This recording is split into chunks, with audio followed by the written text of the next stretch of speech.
సర్వలోక రక్షకుడని పేరుగాంచిన ప్రభువును రక్షకుడైన యేసయ్య పరిశుద్ధ నామములో మీ అందరికీ దేవుడు మనలను 2 నెలలు ఆశీర్వాదకరంగా కాపాడి నీతో నడుచువాడు నీ దేవుడైన యెహోవాయే అనే వాగ్దానముతో సంవత్సరాన్ని ప్రారంభించాం. మనతో నడిచిన దేవుని మహాకృపను బట్టి 3వ నెలలో ప్రవేశించాం. ఈ నెల 5వ తారీఖు నుండి ఏప్రిల్ నెల 20వ తారీఖు అనగా ఈస్టర్ దినము వరకు ప్రపంచములో ఉన్న క్రైస్తవులందరికీ ఒక ఆత్మీయ అభివృద్ధి నొందుటకు సహాయపడేటువంటి దినములు. దేవునికి స్తోత్రం. 2025వ సంవత్సరం యొక్క నీ దర్శనమేమి? What is your 2025 vision? Without vision, దర్శనము లేకుండా మనము ఆత్మీయతలో ఎదగలేం. దేవుడు సృష్టించిన సృష్టి యొక్క పరిసర ప్రాంతాలు పరిశీలించినచో కొన్ని వృక్ష జాతులలో వేప చెట్టు, గన్నేరు చెట్టు, బాదము చెట్టు, ఇవి కొన్ని వృక్షాలు సంపూర్ణముగా వాటి మీద ఉన్న ఆకులన్నీ రాల్చివేసి నూతన చిగురు అనగా నూతన అంకురం మొదలుపెట్టునండి. ఇది వసంత కాలానికి సాదృశ్యమని మన పూర్వీకులు చెప్పుచున్న మాట. ఏది ఏమైనప్పటికీ ఈ లెంటన్ అనే ఈ లాటిన్ పదం యొక్క అర్థమేమనగా కొంత వివరించాలని దేవుని యొక్క సంకల్పాన్ని బట్టి ఈ యొక్క సీజనల్ ఈ దినాల యొక్క వృత్తాంతమును మీతో చెప్పాలని ప్రభు నన్ను ప్రేరేపించిన ప్రేరేపణ మేరకు మీతో ఈ యొక్క యూట్యూబ్ వర్తమానాన్ని పంచుకొనుచున్నాను. దేవునికి స్తోత్రం. నా యొక్క దీర్ఘకాలపు ఆశ ఏదనగా ఏదైనా ఒక పుస్తకం రాయాలి అని. 2020వ సంవత్సరములో ఘోరమైన మహమ్మారి దినాలలో 7 మాటల సప్త స్వరాల ధ్యానం అనే 28 పేజీల ఒక చిన్న పుస్తకం, it's a very small brochure, వ్రాసి ముద్రించుటకు దేవుడు కృప చూపించాను. ఆ పుస్తకాన్ని మీకు యూట్యూబ్లో పెడుతున్నానండి. ఇది మీరు ఈ దినాలలో మీరు నాకు ఫోన్ ద్వారా కానీ, ఈమెయిల్ ద్వారా కానీ, వాట్సాప్ ద్వారా కానీ తెలియజేసిన ఎడల మీకు పోస్ట్ ద్వారా పంపించగలను. ఆ పుస్తకాన్ని మీరు చదివితే మీరు ఇంకా మరింత పరిజ్ఞానాన్ని మీరు పొందుకోగలరు. Printed matter is a very valuable one. నేను ముద్రించిన పుస్తకం నా మరణం తరువాత కూడా కొంతమంది గృహాలలో వారి బైబిళ్లలో ఉండునని నమ్ముచున్నాను. కొన్ని సంవత్సరాలకు ముందు మహా గొప్ప రిఫార్మర్ అనగా ప్రఖ్యాతి గాంచినటువంటి చార్లెస్ సిహెచ్ స్పర్జన్ యొక్క ప్రసంగాలు ఆదివారం చేస్తే మరుసటి రోజునకు ప్రింట్ చేసి ప్రజలందరికీ పంచిపెడతారట, న్యూస్ పేపర్ మాదిరిగా. ఆ ప్రసంగాన్ని కొంతమంది చదువుతారు, కొంతమంది పారేస్తారు. ఇలాగూ చదివి పారేయగా ఒక పాత పేపర్ లంగల్లో ఒక బండలుగా కట్టి వేయబడింది. ఆ పేపర్ల యొక్క పాత పేపర్ లంగల్లోనికి వెళ్ళి ఒక యాపిల్ దుకాణదారుడు ఆ పేపర్ల కట్ట తీసుకుని వెళ్ళి యాపిల్ కొనే వారందరికీ యాపిల్ కొన్న తర్వాత ఆ పేపర్లు ప్యాక్ చేసి ఇస్తూ ఉన్నాడండి. ఇస్తూ ఉండగా ఒక విశ్వాసి తన యొక్క సంఘానికి వచ్చే సభ్యురాలు హాస్పిటల్లో ఉన్నదని హాస్పిటల్కి దర్శించడానికి వెళుతూ ఉండగా అతడు ఆ యాపిల్ కాయలు కొనగా ఆ 4 యాపిల్ కాయల్ని ఒక పేపర్లో అతడు ప్యాక్ చేసి ఇచ్చాడండి. హాస్పిటల్కి వెళ్ళాడు, ఆ వ్యాధిగ్రస్తురాలను చూచాడు, ప్రార్థన చేశాడు. అమ్మా, ప్రేమతో ఈ యాపిల్ తినండి అని ఆమెకిచ్చి అతను వెళ్ళిపోయాడు. ఆమె ఒక 4 రోజులు రోజుకు ఒక యాపిల్ ఫ్రూట్ తింటూ ఆఖరున ఆ పేపర్ని బెడ్ మీద పండుకొని ఖాళీగా ఉన్నప్పుడు చదవటం ప్రారంభించిందండి. అది దేవుని సజీవ వాక్యముతో ముద్రించబడిన చార్లెస్ సిహెచ్ స్పర్జన్ వర్తమానం. ఆ రోజు ఆమె చదువుతూ ఉండగా ఆ మరణ పడక మీద దేవుడు ఆమెతో మాట్లాడి ఆమెను సజీవ సాక్షిగా ఆ బిడ్డ మీద నుంచి లేవనెత్తాను. ప్రింటెడ్ మ్యాటర్, ముద్రించినటువంటి పత్రిక, ముద్రించిన పుస్తకం అది ఎన్నటికీ అది తుడిచివేయబడదు. దేవునికి స్తోత్రం. నేను ఎరిగిన ఒక దైవజనుడు, అతడికి చదువు లేదండి, అతను నా చిన్న వయసు నుండి ఎరుగుదును, కానీ అతడు వాక్యం చెప్పటం ఒకసారి విన్నప్పుడు మహా గొప్ప ప్రసంగికునిగా బైబిల్ పట్టుకుని ప్రసంగం చేస్తా ఉన్నాడు.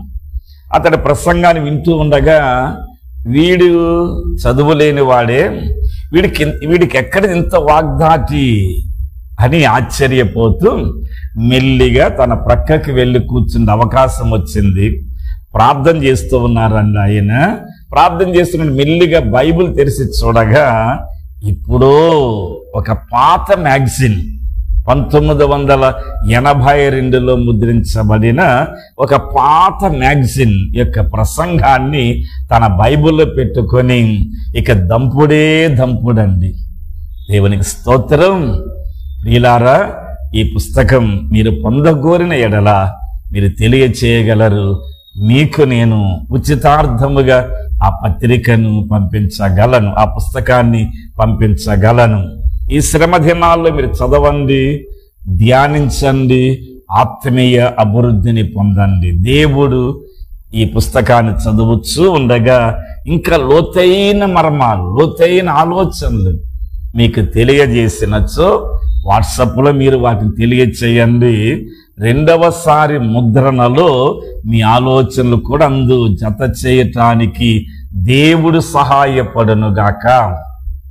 2వదిగా లెంట్ అనగా అర్థమేమి? లెంట్ అనగా శ్రమల కాలమని లాటిన్ భాషలో నుండి ఈ పదం పుట్టుకొని వచ్చినదండి. ఈ పదాన్ని మనకి తెలుగులో అనేటువంటి మాట ఏదనగా మండల కాలము అని పిలుస్తారు. దేవునికి స్తోత్రం. ఉపవాస దినాలని, వ్రత దినాలని, దేవునికి ప్రతిజ్ఞ చేసుకొనబడినటువంటి దినాలని పిలుచుచూ ఉంటారు. లెంట్ ఆర్ లెంటన్ అనే మాటకు, లాటిన్ మాటకు అర్థం ఏదనగా చిగురించుట, నూతన చిగురు వేయుట, పాతవి విడిచి దేవునికి ఈ 40 దినాలు ఎంత సమీపముగా ఉంటామో, దేవునితో చేసిన సహవాసాన్ని బట్టి, దేవునితో పెనుగులాడిన అనుభవాన్ని బట్టి, దేవునిలో నిమగ్నమైపోయి మునిగిపోయిన ధ్యానాల ద్వారా మనం నూతన చిగురు వేస్తాం. 2వ అర్థం ఏదనగా చీల్చుట అనగా ఎండుకు పోయి బెరడు కట్టి వేసినటువంటి కొమ్మలో నుండి నీటి వాసన, జస్ట్ నీటి వాసన.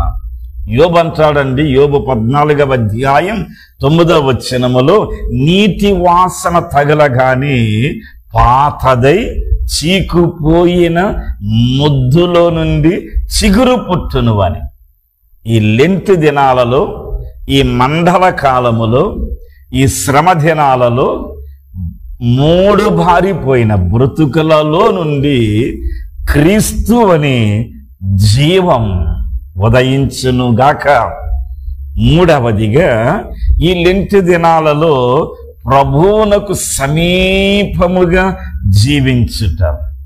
ప్రభువునకు సమీపముగా జీవించేటువంటి అనుభవం ఏమనగా, ఆయనకి ఎంత దగ్గరగా మనం సమీపస్థులమైపోయి ఉంటామో అంతగా ఆయనలో మనం అతుక్కుని పోతామండి. యోహాను యేసు ప్రభు వారి యొక్క శిష్య బృందములో 12 మంది, ఒకడు ఉరేసుకుని చనిపోయాడు యూదా ఇస్కరియోతు. మిగిలిన 11 మందిలో యేసు ప్రభువుని అతి ప్రేమతో ప్రేమించిన వాడు, ఎక్కువగా ప్రేమించినటువంటి వాడు యోహాను. అతనికి ఆయన బోయనెర్గేస్ అనేటువంటి ఒక మారు పేరు కలదండి. బోయనెర్గేస్ అనగా ఉరిమిడివాడు, థండర్. ఆకాశ మేఘాలలో వర్షం కురుస్తున్నప్పుడు, కారు మేఘాలు కమ్మి ఉన్నప్పుడు వ్రాలేటువంటి అగ్ని పిడుగు యొక్క శబ్దానికి కరెంటు బాక్సులో ఉన్నటువంటి ఫీజు క్యారియర్లు ఎగిరిపోతావండి, ట్రాన్స్ఫార్మర్స్ కాలిపోతావి, గర్భిణీ స్త్రీలకు అపాసనైపోద్ది, కోడి కింద కోడి అణిగే గుడ్లు కూడా అడిలిపోతావని ఎన్నో ప్రమాదాలు జరుగుతాయి. ఆ పిడుగు రాలుతూ పచ్చని తాటి చెట్టు మువ్వలో పడి ఆ చెట్టు యొక్క పైనుండి అడుగు భాగానికి కాల్చివేసేటువంటి శక్తివంతమైన వేడిమి కలిగినటువంటి పిడుగు. ఇటువంటి స్వభావము కలిగిన వాడండి యోహాను. ఈ యోహాను యేసు ప్రభు యొక్క రొమ్మున ఆనుకొని జీవించే యోగ్యత, భాగ్యాన్ని సంపాదించుకున్నాడు. ఎప్పుడైతే ఆనుకొని ఆ ప్రభు యొక్క హార్ట్ బీటింగ్ సౌండ్ తన చెవిని యేసయ్య గుండెకు ఆంచి పెట్టుకొనగా, ఆ సౌండ్ లో వచ్చేటువంటి శబ్దాన్ని బట్టి తన ముండి బారిపోయిన జీవితం మారి యేసువలే మారిపోయాడు. ప్రియమైన యూట్యూబ్ శ్రోతలారా, ఈ 40 దినాలు మనమందరం ఆయనకు సమీపముగా ఉండి ఆయన అతుక్కుని పోయిన ఎడల అతుకులో మనకి ఏర్పడునండి పొత్తు కుదురును. అతుకులో నుండి వచ్చినటువంటిది పొత్తు కుదురును. ఆయనకు మనకి పొత్తు కుదిరినప్పుడు మనం ఎత్తుగా పెరగగలం. ఎత్తుగా పెరిగిన ఎడల దావీదు ప్రార్థించాడండి, నేను ఎక్కలేనంత ఎత్తైన కొండపైకి నన్ను ఎక్కించుము ప్రభు అని. దేవుని స్తోత్రం. ఆయనతో సమీపముగా ఉండగా ఆ ప్రభు యొక్క సహవాసములో ఆయనతో మాట్లాడాలి. ఆయన స్వరం నువ్వు వినాలి, నీ స్వరాన్ని ఆయన వినాలి. ఆయన నీవు నేను మనము ఏకమైపోయి ఉండాలనేటువంటి ఆ యొక్క ఆప్యాయత మన హృదయములో పొంగునండి. దేవునికి స్తోత్రం. ఈ విధమైన ఆత్మీయ అనుభవములు ఎదగాలని మన ఆత్మ మనల్ని ఉత్సాహపరిచినప్పుడు, ప్రోత్సహించినప్పుడు శరీరం మనకి అడ్డుబండగా ఉండును. శరీరం ఎదగనివ్వదండి. యేసయ్య అన్నారు కదండి మార్కు రాసిన సువార్తలో, ఆత్మ సిద్ధమే గాని శరీరం బలహీనమని. 14వ అధ్యాయములో ప్రార్థన అనుభవములో ప్రార్థించుచున్న వారి దగ్గరికి వెళ్ళి యేసయ్య పలికిన ఒక అమృతమైనటువంటి వాక్. కావున ఆత్మ ఏదైతే ఆశిస్తుందో దాని మీద చల్లి చల్లి శరీరం అణిచివేయనండి. అందుని బట్టి పౌలు అంటున్నాడండి, ఏమనంటున్నాడు అనగా 1 కొరింథీయులకు రాసిన పత్రిక 9వ అధ్యాయం 27వ వచనం, నేను ఇంతగా ప్రసంగించిన తరువాత భ్రష్టుడనైపోవుదనేమో అని నా శరీరాన్ని నలగగొట్టుకొనుచున్నా. రోకలి బండ తీసుకొని శరీరాన్ని పరుండబెట్టి వేరొక వ్యక్తిని పిలిచి, ఎక్కడైతే దేవుని వాక్యానికి, ప్రార్థనకు, ప్రభువును ఆరాధించటానికి, ప్రభువులు ఎదగటానికి శరీరం అడ్డుబండగా ఉన్నదో అక్కడ చితకగొట్టమని వేరొకని సహాయముతోటి నా శరీరాన్ని నలగగొట్టుకొనుచున్నాను అని పౌలు అంటున్నాడు. ఇదే అనుభవం. ఈ 40 దినాలు నిద్ర మానుకోవాలి, ఎవరితో ఎక్కువ సంభాషణ చేయకూడదు, టెలిఫోన్, సెల్ ఫోన్ ఎక్కువగా వాడకూడదు, ప్రయాణాలు పెట్టుకొనకూడదు, విందు వగైరాలకు వెళ్ళకూడదు. ప్రత్యేకత, వీఆర్ ఆల్ సపరేటెడ్ వన్, ప్రత్యేకింపబడినటువంటి వారిగా ఈ 40 దినాలు ఒక ఆత్మీయమైనటువంటి వరుస క్రమములోనికి మనం ఎదిగిన ఎడల ఆ తదుపరి ఆఫ్టర్ ఈస్టర్ అదే అనుభవములోనికి పరిశుద్ధాత్మ దేవుడు మనం నడిపించనండి. ఇదే నీ దర్శనం అవ్వాలని నా ప్రార్థన, ప్రభు యొక్క సంకల్పమై ఉన్నది. ప్రభు యాకోబు యొక్క అనుభవములో మనం చూడగలం. యాకోబు రాసిన పత్రిక 4వ అధ్యాయం 9వ వచనం, మీరు ప్రభువునకు సమీపముగా ఉన్నప్పుడు వ్యాకులపడుడి, వ్యాకులం చెందుడి, 2 దుఃఖపడుడి, 3 ఏడువుడి, మీ నవ్వును దుఃఖమునకును మీ ఆనందము చింతకును మార్చుకొనిది. ఈ 40 దినాలు చూచేటువంటి వారికి సంతోషంగా కనబడాలి. నీ దేవునితో, ప్రభువా యేసయ్యా, ఇన్ని సంవత్సరాలుగా ఇంతకాలంగా నీ వాక్యాన్ని వింటూ నిన్ను ప్రార్థిస్తూ సమాజములో నేను ఒక విశ్వాసిని అని పేరుగాంచబడి, నేను ఒక దైవజనని పేరుగాంచబడి నా పేరుకు తగినట్లుగా జీవించలేకపోతున్నానని వ్యాకులపడి, పశ్చాత్తాపపడి, దుఃఖపడి, ఏడ్చి మీ దుఃఖమును, మీ నవ్వును దుఃఖానికి మార్చుకొని, మీ చింతను, మీ యొక్క ఆనందాన్ని చింతకు మార్చుకొని ఎలాగ నలగొట్టుకోవాలి తెలుసండి? ఇర్మియా అంటున్నాడండి. ఇర్మియా 23వ అధ్యాయం 29వ వచనములో, నా వాక్యము అగ్ని వంటిది కాదా? ఈ దినాలలో అగ్నితో సమానమైనటువంటి ఆ వాక్యము చేత మనం కాల్చబడి, పరిశుద్ధపరచబడి, పరిశీలింపబడి, ప్రభువా నన్ను దహింపనివ్వు నాయనా, నీవు నన్ను దహించుము తండ్రి. హెబ్రీలకు రాసిన పత్రిక 12వ అధ్యాయం ఆఖరి వచనం, ఆయన దహించు అగ్ని అయి ఉన్నాడు. Hour God is a consuming fire. ఆయన మనం దహించేటువంటి వాడండి. సువర్ణము వలె మారే వరకు, బంగారంగా మారే వరకు, నీ రూపం నా రూపంలో కనబడే వరకు, నీ మాట నా మాటల్లో కనబడే వరకు, నీ చూపు నా చూపులో కనబడే వరకు, నీ వినికిడి నా వినికిడిలో కనబడే వరకు, నీ నడక నా నడకలో కనబడే వరకు, నా చేతల్లో నీ చేతలు, నీ చేతి క్రియలు నా చేతి క్రియలు కనబడే వరకు నా జీవితమును కాల్చు ప్రభువా అని ప్రార్థించగలరా? ఆయనకు సమీపముగా చేరినప్పుడు ఎవరెవరికో ప్రార్థన చేయబోకండి. నీ కొరకు నీవు దెన్ నీ కుటుంబము కొరకు భారమైన సిలువను మోస్తూ ఏడ్చేవారిని చూచి ప్రభు పలికిన మాట, అమ్మలారా నా కొరకు ఏడవబోకుడి, మీ కొరకు మీ పిల్లల కొరకు ఏడుబడి అని చెప్పిన మాట ఈ 40 దినాలలో ఈ ఉదయకాలమందు ఈ యూట్యూబ్ వర్తమానాన్ని వినుచు ఉండగా ఈ స్వరం నీలో ప్రతిధ్వనించాలని దేవుని సంకల్పమైనది. మరలా అంటున్నారండి ఆయన, నా వాక్యము బండను పగలగొట్టేటువంటి సుత్తె వంటిది కాదా? ప్రభువా నా జీవితాన్ని నలగగొట్టండి, పగులు కోరుకున్నట్లుగా నాలో ఉన్నటువంటి చేదైన కార్యాలు మనకి తెలియకుండానే కొన్ని దుష్ట కార్యాలు ములుస్తూ ఉంటావండి.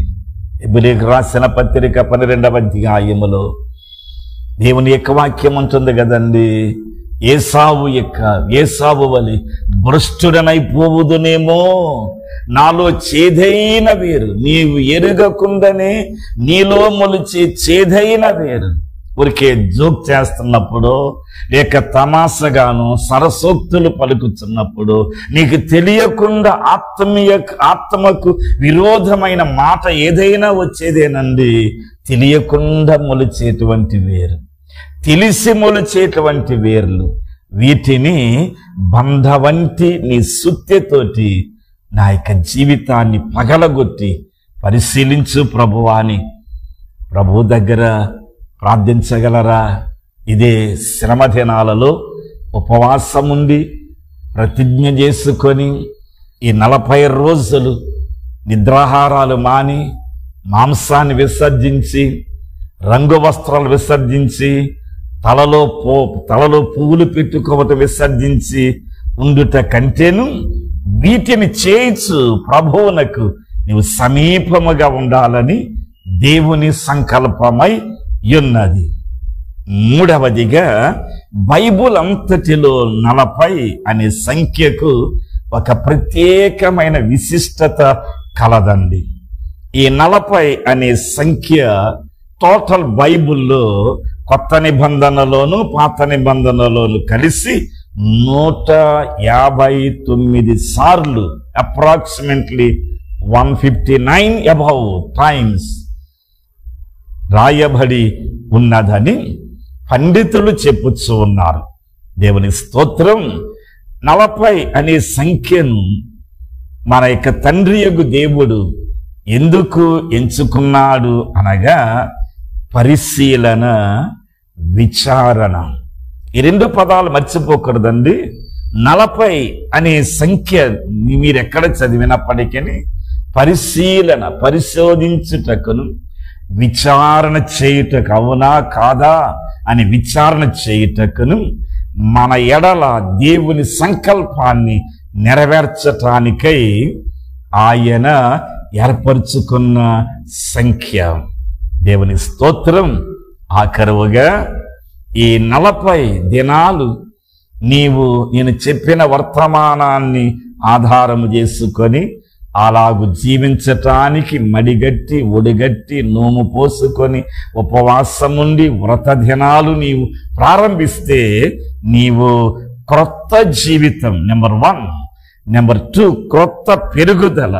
నెంబర్ 3, క్రొత్త పరివర్తన. నెంబర్ 4, ఒక కార్యము నుండి మహా గొప్ప ఆత్మీయ కార్యములోనికి నీవు అడుగు పెట్టి మొలవటం ప్రారంభిస్తావు. దేవునికి స్తోత్రం. ఈ 40 రోజులు నీ ఎదుట అసాధ్యమైనవి నిలవబడవండి, అవి సాధ్యమగను. ఈ 40 రోజులు నీ ఎదుట కరగనవి కరిగిపోవను. ఈ 40 రోజులు నీ ఎదుట నీవు ఆశించేటువంటి ఇంతవరకు ఏవైతే అవి నీవు అనుభవించలేదు, అవి నిశ్చయముగా నీవు అనుభవించగలవు. ఈ సంవత్సరం నీ పిల్లలు రాయబోయేటువంటి పరీక్షలలో అది ఏ తరగతి అయినా అవనవండి. 10th క్లాస్ అనగా అది ఏదో పెద్ద మహాసముద్రం దాటినట్టుగా అనుకుంటారు. నో, ఆ మాట పలికి పిల్లల్ని డిస్కరేజ్ చేయబోకండి. నీ పిల్లలు రాసే పరీక్షలలో నీ బిడ్డలు జయం పొందుదురు. ఈ సంవత్సరం 2025వ సంవత్సరములో నీ కుటుంబములో జరగకూడని వివాహ కార్యములు జరగటం ప్రారంభించబడను. ఈ 2025వ సంవత్సరములో నీవు కట్టాలి అనేటువంటి గృహాన్ని కట్టడం ప్రారంభించగలవు. ఈ 2025వ సంవత్సరములో నీవు కొనాలని ఆశించినటువంటి ఇంటి భూమిని నీవు నిశ్చయముగా కొనగలవు. ఈ 2025 సంవత్సరములో కాలాకాలంగా అప్పు చేసి వడ్డీలు కట్టుచున్నటువంటి నీ బ్రతుకులో దేవుడు తన వాగ్దానం నెరవేర్చి నీవు అప్పిచ్చువాడిగా ఉందువు గాని నీవు అప్పు చేయవు, నీవు తలగా ఉందువు గాని తోకగా ఉండవని ద్వితీయోపదేశకాండ 15వ అధ్యాయంలో చెప్పినటువంటి దైవిక ప్రవచనం నెరవేర్చబడను. సంవత్సరాల తరబడి సంతానము లేకుండా కన్నీరు కారుస్తున్న సహోదరి, మీ ఇరువురు కలిసి మీ ఇరువురు కలిసి, ఒక్కదానివే కాదు సమండి, మీ ఇరువురు కలిసి లూకా సువార్త 1వ అధ్యాయం 5-6 వచనాలు చదవండి. ఆ వృద్ధులైపోయినటువంటి ఇరువురు కలిసి ప్రభువుని ప్రేమించటం ప్రారంభించారండి. వారి ఇరువురు తీర్మానం చేసుకున్నారు, ఆయన ఆజ్ఞల ప్రకారం నడుచుదాం, ఆయన శాసనాలు గైకుందాం, ఆయన ప్రేమించుదామని ఇరువురు కలిసి ఏక మనస్సుతో కలిసి ప్రారంభించగా ప్రార్థన ముగించక లూకా 1:13 చదవండి.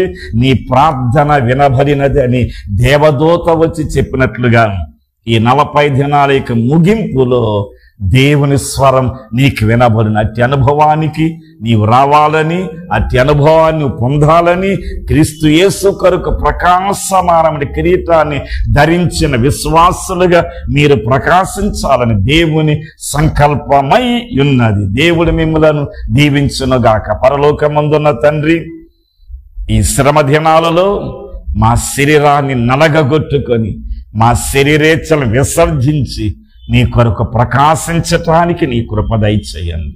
యేసు నామములో ఈ ఉదయకాలము యొక్క యూట్యూబ్ వర్తమానాన్ని వినిన ప్రతి వారిని దీవించుము తండ్రి. ఆత్మీయ అనుభవం నడిపించండి యేసు నామములో తండ్రి. Amen, amen. God bless you all.